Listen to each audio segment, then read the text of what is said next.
So, the war ends.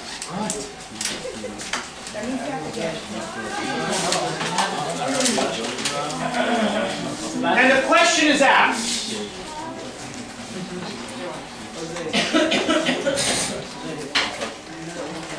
The firings, guys, this is the most devastating war in Europe since the 30 Years' War in the 1600s. 300 years practically go by, between wars this devastating for European civilization. So the question gets asked, all right, how do we prevent war? It's a great question. How do we prevent nations from going to war with each other? Make sure everybody talks it out before they even go to that. Make sure people have an ability to talk it out, okay? But what if, there are definitely some things that there's no middle ground on. You and I both want to marry Carmen, and we can't split her up. They don't work that way. So if both you and I are willing to bop each other on the head over it, who wouldn't fight the guy for Carmen? She's awesome. Talking it out, can only, in theory, go so far. Okay, so what else? Wait, no, but we could also believe in what's it called? Not monogamy, you marry more than one person. Polygamy. There we go. Polygamy. That would be polyandry. Carmen is polygamy is where I have more than one wife. I would only have one wife. The Carmen would be in a polyandrous relationship. She's a woman with more than one husband, but that's illegal. Yeah, I don't see why. That's not this.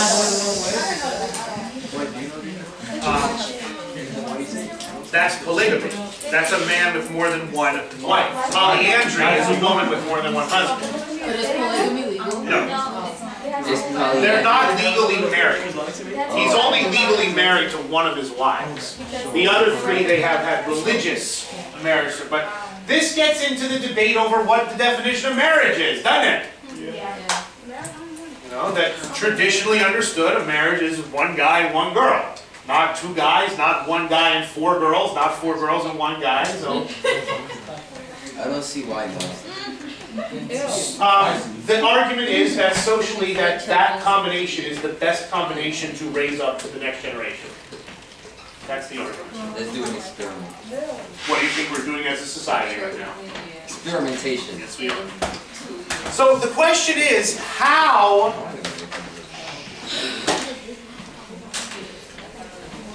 Ryan assumes over here that he can get more than one woman to want to marry. Good luck getting one.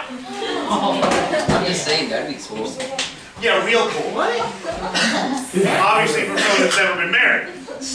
One wife is not enough, I want two. Hey, one didn't work out. I got the other one.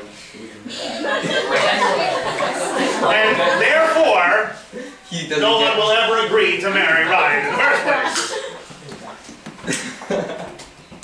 Honey, will you love me forever? Yeah, if you don't, I got a back up. See how that goes over. That's like, if I died, would you remarry? That's like studying. It's like getting a test you haven't studied for. I don't know what is the right answer to that one. Why not? Yes. I mean, she died. She still loves her, but she died. Let's go on. I think we have a very clear understanding now why Ryan and his girlfriend are fighting. So, folks, in all seriousness, how do we prevent war? How do we prevent war? You could not have a reason to tell what. Who's the mediator? Alright, so we can mediate our dispute. But again, that's kind of what Ryan said, talk it out. But in the end, there are some things that perhaps are not negotiable. Why don't we do what Wilson wanted? He wanted the League of Nations. What is that? It's basically all nations form a league and they decide on who can do what.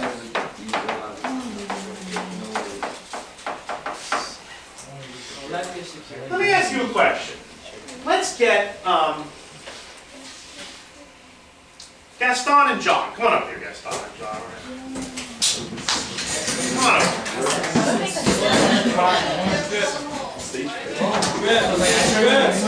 Boom! He fell. Stand apart from each other a little bit. Quite frankly,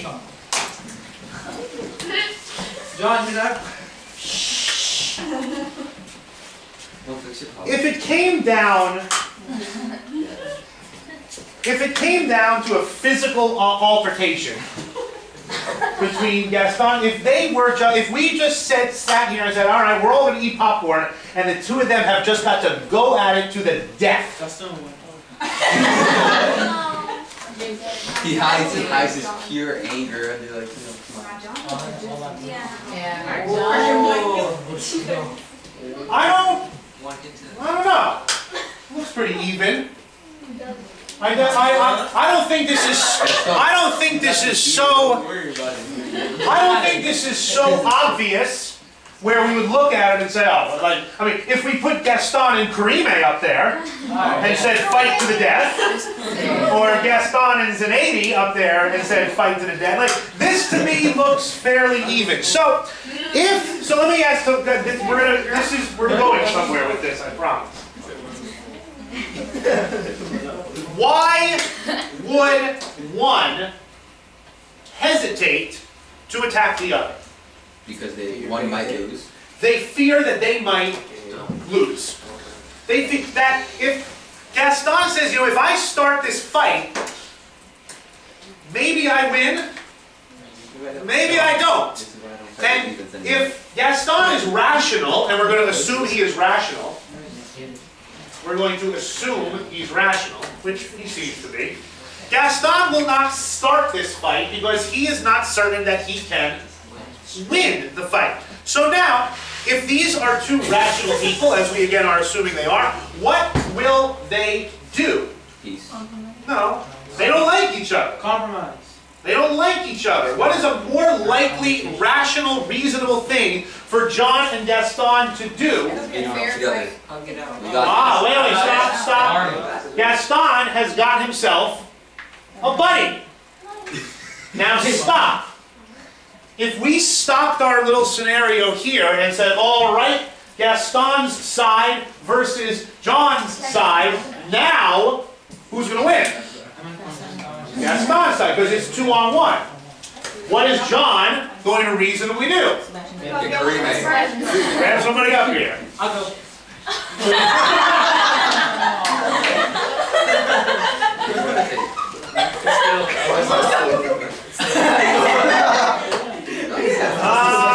At this point, I'm taking this side, I think. What side? This side. What What do you do, Gaston? Grab another one. Snap up. We gotta mess people up right here. I would take this side now.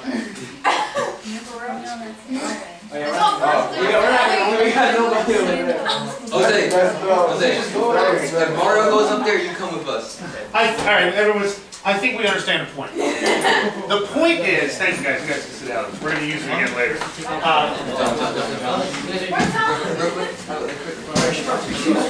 What is? You didn't do that. Don't do that. What is this? What is the goal? What is the goal of each side? To maintain what are we creating? But there's never an odd number. As soon as there's an odd number, one side grabs another friend. Eventually, we could have sat here and divided the whole class in half, and I would have sat there with popcorn and watched the two sides have this incredibly cool rumble. But we were seeking, in this case, what's known as a balance of power. A balance of power. So if we divided this whole class in half, and you hated each other, and you stood across from each other, growling at each other, and thumping your collective chests, why would one side not attack another? The fear of losing. As long as there is a balance, the balance maintains what? What does the balance maintain? Peace. Peace. The balance maintains peace because war is risky. Mister, doesn't the U.S. Like every country have a certain number of like secret allies though? No. No. Oh, please. We have the UN.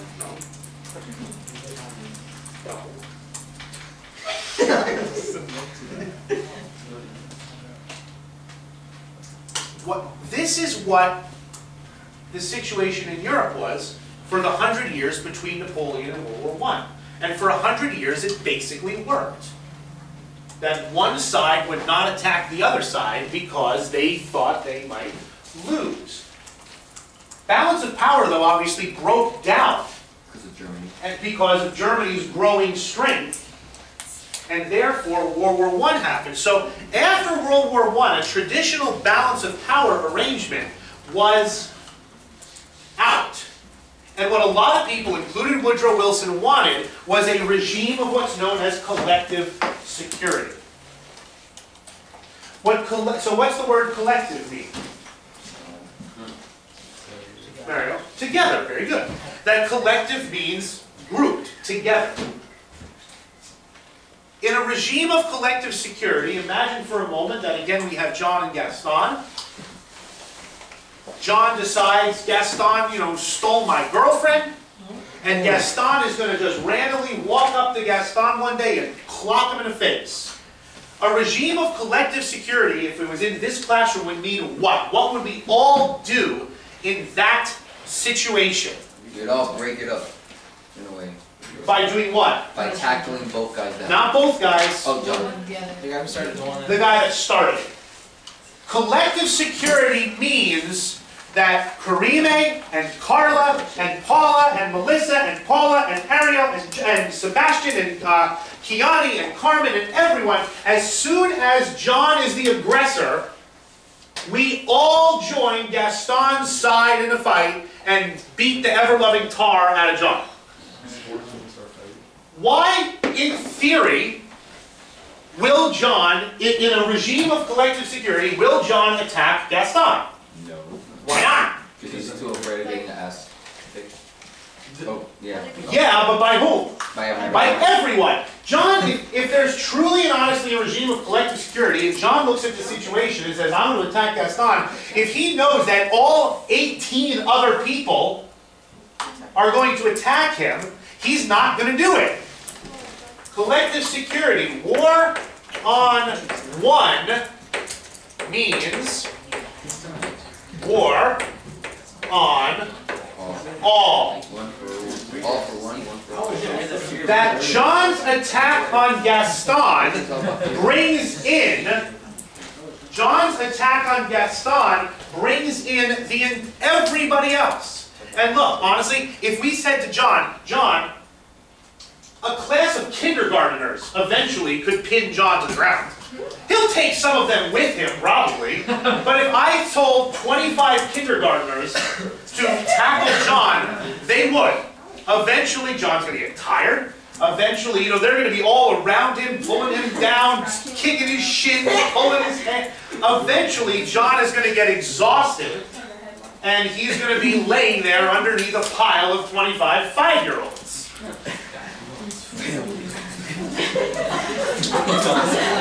That's an image you'd like to have in your mind right now, though, right? No, it's because I just see John punching little kids in the face. Well, yeah, like I said, They're so bad. he would take quite a few of them with him, but he could not take all 25. Could not take all, because while he's doing that, there's 5 of them hanging onto the back of his legs, pulling him down. And a 5-year-old weighs 40, 50 pounds. 5 of them, you got 250-pound weight around your legs. Anyone who's ever done any camp work or babysitting or knows that anyone ever work at the Y and you're swimming around the pool with a bunch of kids who love they jump all over you. They're crazy. You look at the Y. Yeah, I work at the Y. Not me. I work at the Y. Wait, how old do you have to be? think of why I hate me.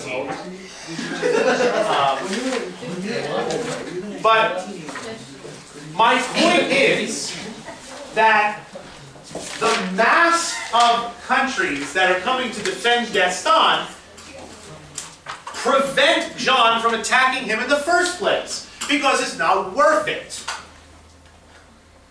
What's the obvious problem with that? What if nobody comes in and collectively secures Gaston? How do we know? Which side is? It's not a matter of sides, because there are no sides. The side is everybody against the aggressor. Hey, Paula, honestly, you give. I mean, I'm sure you know. Are you friends with Gaston? I only talk to him. Yeah. Paula has no close relationship with Gaston. I'm sure Paula would feel bad if Gaston, got the crap beat out of him unfairly. But hey, Paula, honestly, you willing to put your physical safety on the line for Gaston? No. No. And that's okay. I got you. Gaston, are you willing to put your physical safety on the line for Paula? Probably not. There's nothing wrong with that. There's nothing wrong with that. There's nothing wrong with that.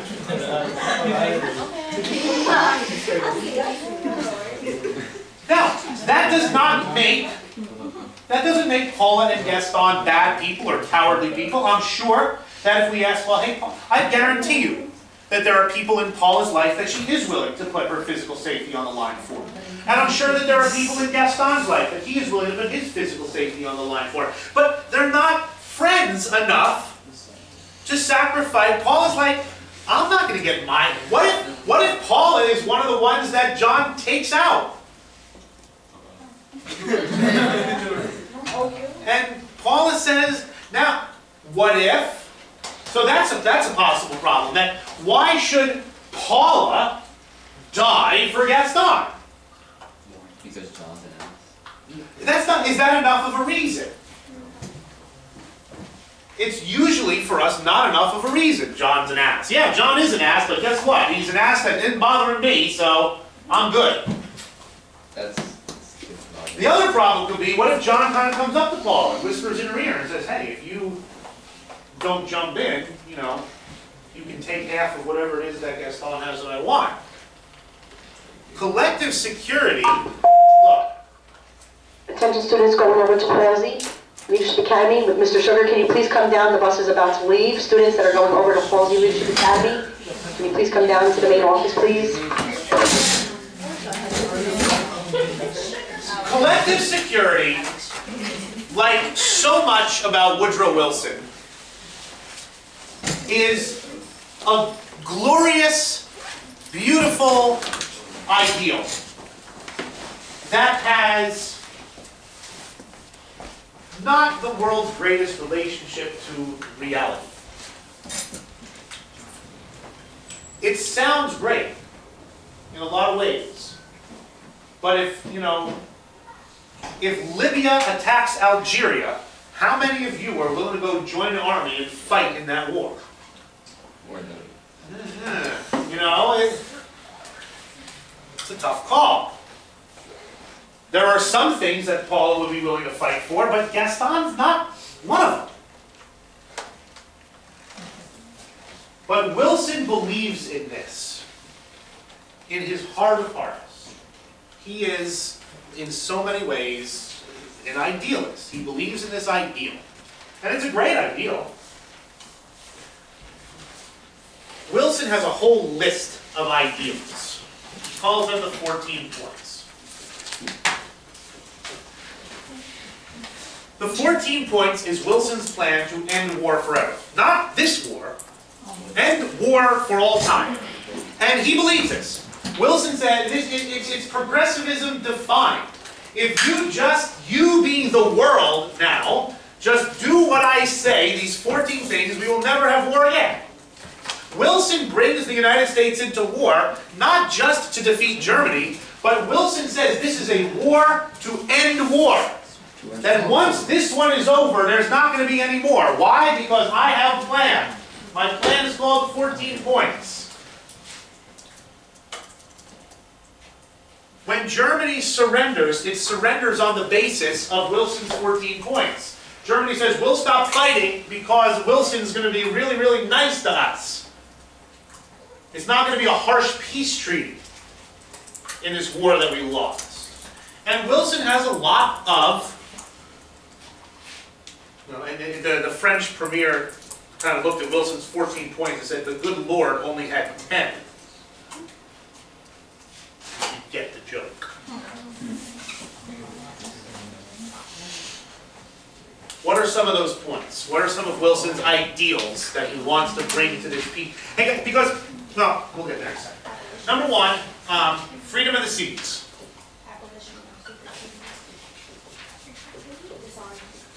No. Disarmament. Self-determination of European nationalities. Self-determination. Abolition of secret treaties. Secret treaties. Adjustment of colonial claims. Right, that's kind of self-determination living there. And the big one is a League of Nations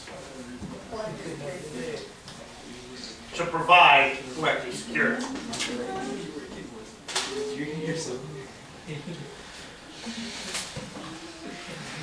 Wilson becomes the first United States president to travel to Europe while he's in office. Leaves the country, goes to Europe. He is a freaking celebrity. They have parades for him in Paris. He's the president of the great American Republic that has helped us win the war and is now going to end war forever.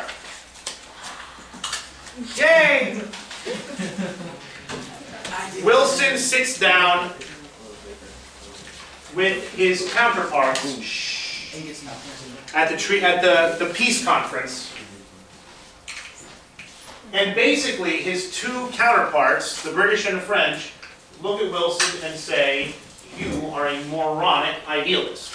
And Wilson looks at them and says, you are a bunch of cynical politicians. And both statements are probably true. Wilson is out to perfect the world. The British and the French, what are they out to do? By doing what? Making sure by getting as much out of it as we can. More basically, what is Britain and France trying to accomplish at this peace conference?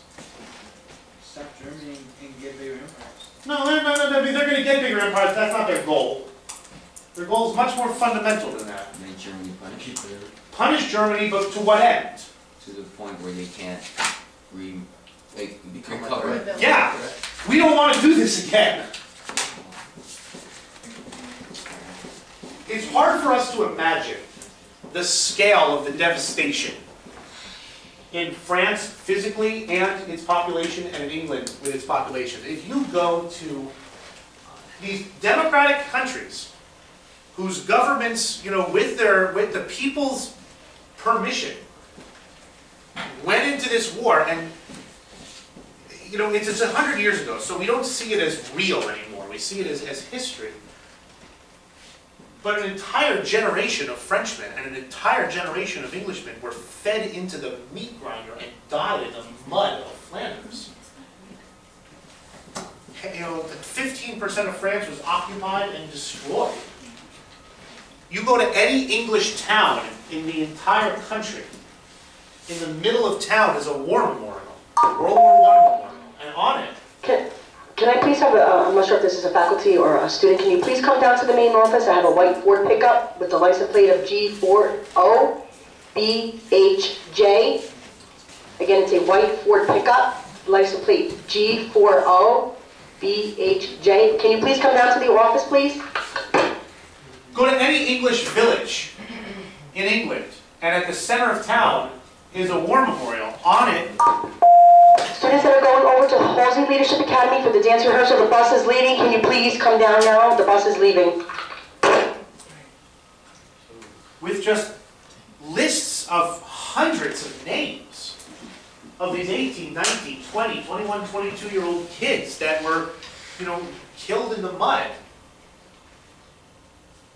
And with that in mind, I'm going to show you something real quick that the number is staggering. This is the 100th anniversary of all this stuff. You know, 2014, 15, 16, it's been 100 years now since World War I.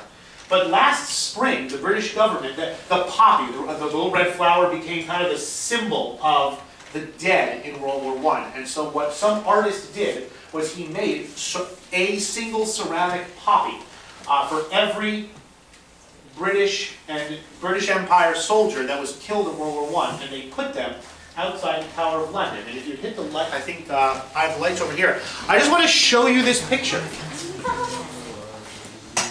Wait, what about the phone? Fire.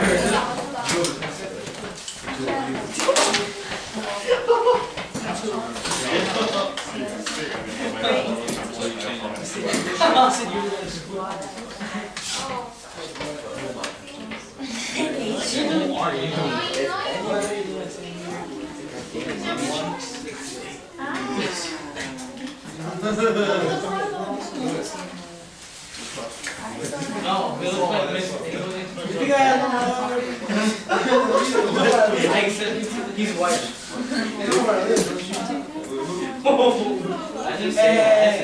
For the record, You have one back. like Ryan goes up and like, what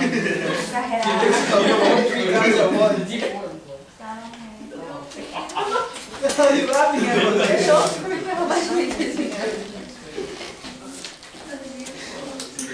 Ooh, good. Are those flowers?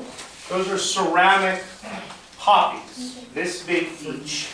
One for each person in Great Britain and in the Empire that was killed in World War I. And last spring, they were arranged, and this is one side, and it goes all the way down on the other. This is the Tower of London. This is a gigantic castle. You get a sense of the scale. It's a lot of people. So, look. The treaty that Great Britain and France ended up imposing on Germany was too harsh. And it led to Hitler, and it led to World War II. But let's also, in a democratic country, there is a demand from the people who have made this sacrifice to not let this happen again. And because this demand is there to not, 1.1 million British, 1.5 million French, and it is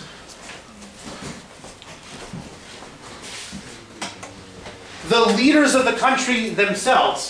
The British Prime Minister, 2 of his sons were killed in the war. The French President, his son was killed in the war. His only son.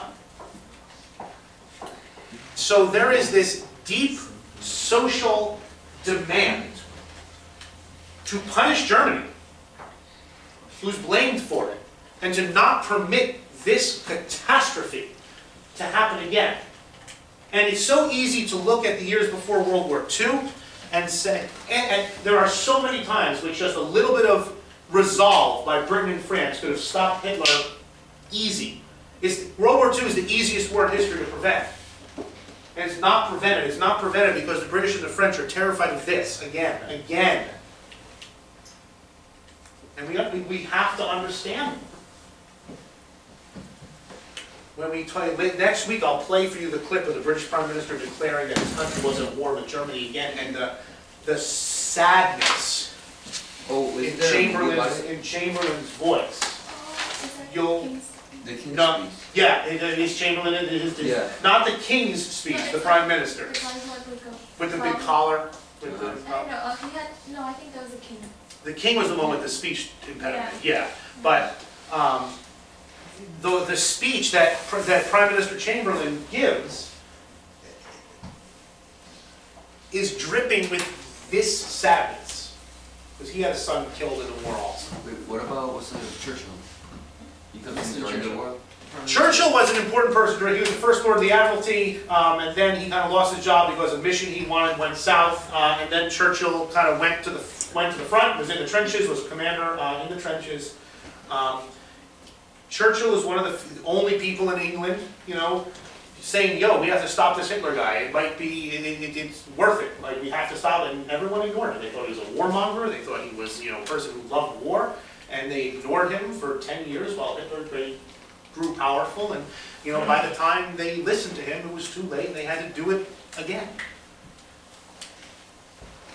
But when we understand the British and the French desire to punish Germany, and the British and the French desire to not allow this to happen again, we have to remember, look, from a historical point of view, the decisions they made were too harsh. But the fact of the matter is, the decisions they made, I think we hopefully understand why they made them. Wilson gets to Europe, and his treaty, his 14 points are pretty much chucked out the window. That the British won't allow for freedom of the seas, it's going to harm their naval policy. The French say, awesome, we're going to make the Germans give up all their weapons, but we ain't giving up ours, so that's out. There's a degree of self-determination. That's out. The British and the French put in 2 clauses. A war guilt clause saying the fault of the war is right on the doorstep of Germany.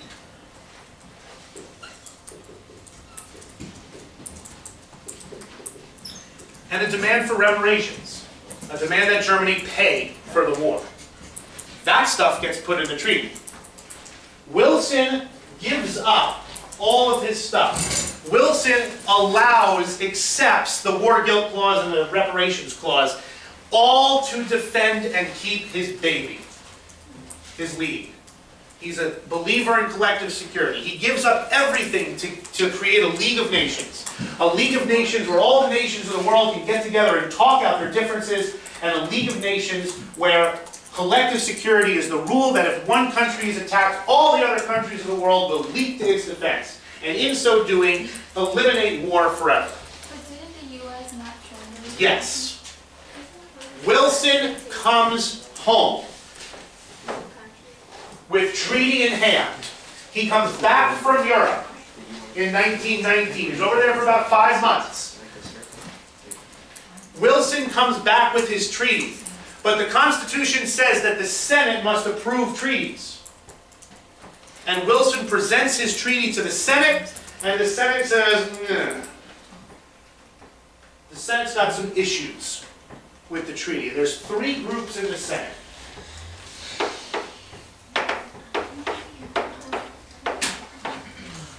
The first, we're going to call the heck yes group. They love Wilson's treaty. They want it signed. They love the idea of the League of Nations. They're on board.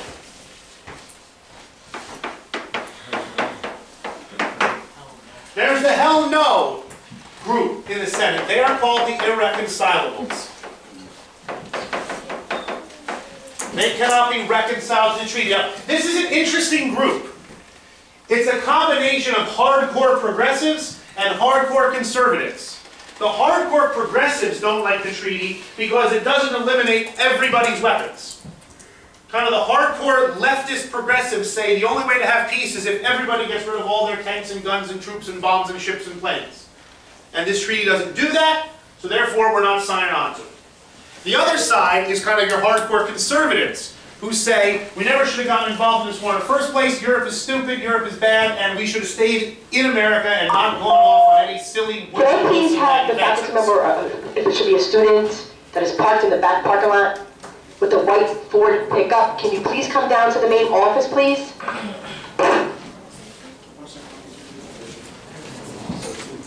There are about a dozen senators who will not sign on to this treaty in any circumstance. It's about 50 senators, or about, no, there's about 90, yeah, so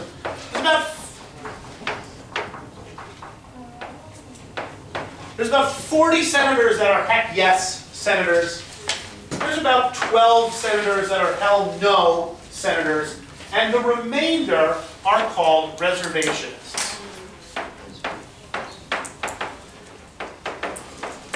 Led by Massachusetts Republican Henry Cabot Lodge. Lodge does not like Wilson. Wilson returns the favor with interest.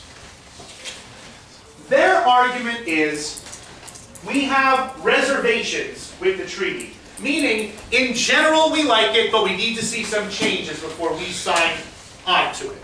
And They have lots of problems with it, but their biggest problem is Congress's war-making power. According to the Constitution, who declares war? Congress. Both houses of Congress have to declare war for war to happen. But in a regime of collective security, if John attacks Gaston, the United States automatically does what? John. Goes to war. Which does what to Congress's power to declare war? Nullifies it, takes it away, eliminates it. Congress said the United States is not sending troops anywhere unless Congress, this is back when Congress cared about its prerogatives and its power. Congress said, we're not sending American troops anywhere without the Congress, the representatives of the American people, being okay with that. And they said, look, Mr. President, change the treaty so that the United States doesn't do anything unless Congress declares war. As if you change that and a couple other little things, we will sign your treaty. There's about 40 of these guys, led by Lodge. Wilson, with an ego bigger than... Now, everyone who ever runs for president needs an ego the size of the Titanic. Was he stubborn? It was because he was so stubborn. Right? Wilson has an ego beyond that. Wilson refuses to compromise. Wilson says, I ain't changing one word in my treaty. This is my treaty, this is my baby, I gave enough away to those cynical, nasty Europeans. I'm not changing one bit of it. Take a hike. Obviously, though, you need 2/3 support in the Senate to pass a treaty, and he doesn't have 2/3 heck yesers. So Wilson does, he goes to the country, and he says there's an election coming up in 1920. If you agree with me, you vote for, the whole election, one of the major things that the election of 1920 revolved around was the treaty. Wilson goes around the country making dozens of stops. Go for my treaty, go for my treaty, go for my treaty. Lodge is on the next train after him, following President Wilson, saying, don't go for the treaty, we have these problems, etc., etc.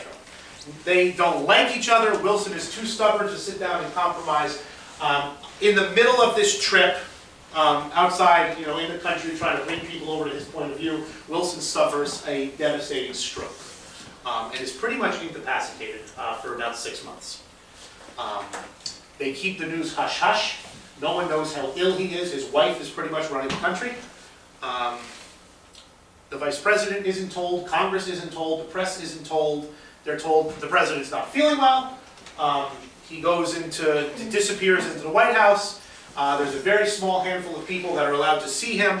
He can only stay awake for about a half hour at a time. He can only focus for a few minutes at a time. His wife has to hold his hand for him to sign things. He should have resigned. He was no longer capable of being president. But he didn't, because he was insistent on seeing his treaty through. But he failed.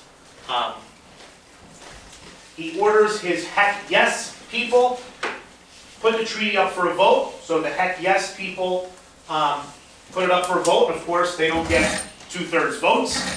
The reservationists say, well, we're going to write our new treaty anyway. We're going to put that up for a vote. But when that came up for a vote, Wilson said, don't you dare vote for the edited treaty. So that would fail. Make a long story short, the United States never signs the Treaty of Versailles. Never joins the League of Nations. We sign our own peace treaty with Germany and Austria and Turkey in the years after all this. Wilson dies very angry at the American people for rejecting his wisdom.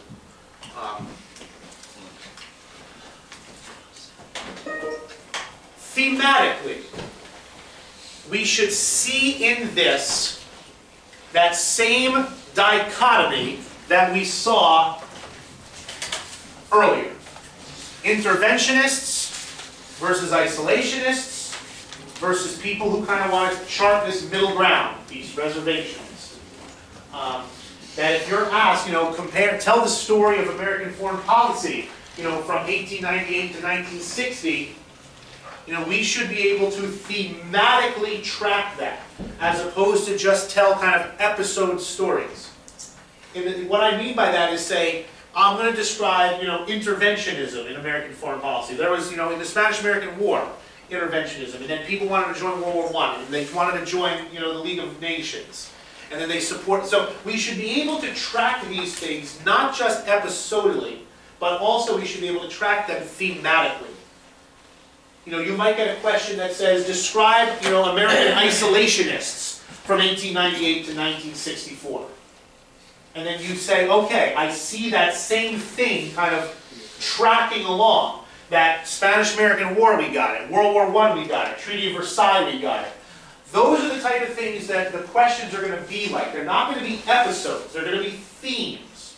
So one of the things we're doing in this unit is kind of tracking and being aware of that dichotomy, of that isolationist versus interventionist dichotomy. And be able to cite examples, from the time period in support of one or the other, or an explanation, at least, or one or the other. Anyone have any questions on collective security and the League? Britain and France joined. The United States doesn't. Germany eventually joins. The Soviet Union is never invited. So basically you have this League of Nations filled with exhausted countries who are unable to provide kind of the leadership that's needed. Tonight, the video you're watching is on the Russian Revolution, how Russia became the Soviet Union. Very important.